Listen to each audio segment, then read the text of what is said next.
I understood it, but couldn't score on the test. Why does this happen? I've read this reference book 3 times already. I thought I understood all the lectures. Many students face this pitfall on actual exams. There was a sense of progress. Understanding seemed present. Yet when confronting problems, content feels completely unfamiliar. This sense of having understood is learning's greatest illusion. Modern cognitive science and educational psychology. Research reveals a huge gap between the sensory feeling of understanding and actually usable knowledge. The moment we feel we understand, we often fall into the cognitive trap called fluency illusion. This phenomenon occurs when the experience of smoothly reading, hearing, or feeling comprehension creates the misunderstanding that information has been retained in memory. However, exam situations don't ask you to see and recall. Knowledge they demand pulling it out from nothing. In other words, passively input knowledge becomes unusable knowledge without the power to actively output it, even if it remains in the brain. The biggest enemy of learning is thinking you understand. When learning, we often feel reassured by the sensation of getting it. However, this feeling of understanding is extremely subjective and prone to misunderstanding. Behind the phenomenon many students face of not recalling during exams lies the essential learning gap. That understanding doesn't equal memory. The true nature of this gap lies in metacognitive illusion. Metacognition is the power to recognize what you know and how well you can do things, significantly impacting learning efficiency. However, our metacognition tends toward overconfidence, prone to the illusion that we can do more than our actual ability. This causes situations where we fail exams despite supposedly studying. Cognitive psychology research calls the state where people feel they know something FOC feeling of knowing. While FOC is originally useful as a memory retrieval cue in learning situations, it becomes a breeding ground for the misperception of supposedly knowing. For example, when feeling aha while reading textbooks, you actually haven't retained it in memory yet, but feel like you've already memorized it. At this moment inside the brain, processing, fluency is being mistaken for memory certainty. Harvard professor Robert Bjork states that learners tend to overestimate their learning state, which causes learning plan failures and gaps between academic ability and grades. In other words, being satisfied with thinking you understand is the greatest factor obstructing learning effectiveness. So what's needed to transform understood into can-do?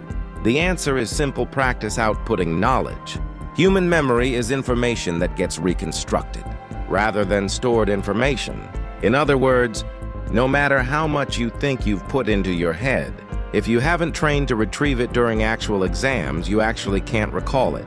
University of Texas research showed that groups incorporating output-based learning, like practicing self-explanation, trying to solve problems, or reproducing on blank paper, had memory retention rates over 40% higher than input-only learning. This occurs because the brain processes information on the premise of use, causing deep encoding. The most effective learning method was actually recalling. Many learners tend to favor input-centered learning, like reading, writing, and listening. However, recent cognitive science research repeatedly demonstrates the fact that testing, or retrieval, is the learning method that most strengthens memory. This effect is called the testing effect. In other words, the approach of recalling to remember is overwhelmingly superior to reading to remember for long-term memory retention.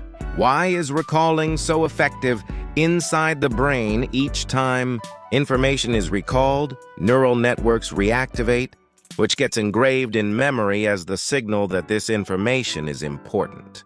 This reactivation occurs through collaborative work between the hippocampus and prefrontal cortex, where the brain's search effort itself promotes memory consolidation. Surprisingly, even trying to recall and getting it wrong has learning effects. This is a type of trial and error learning. Learning the correct answer after making a mistake forms more solid memory.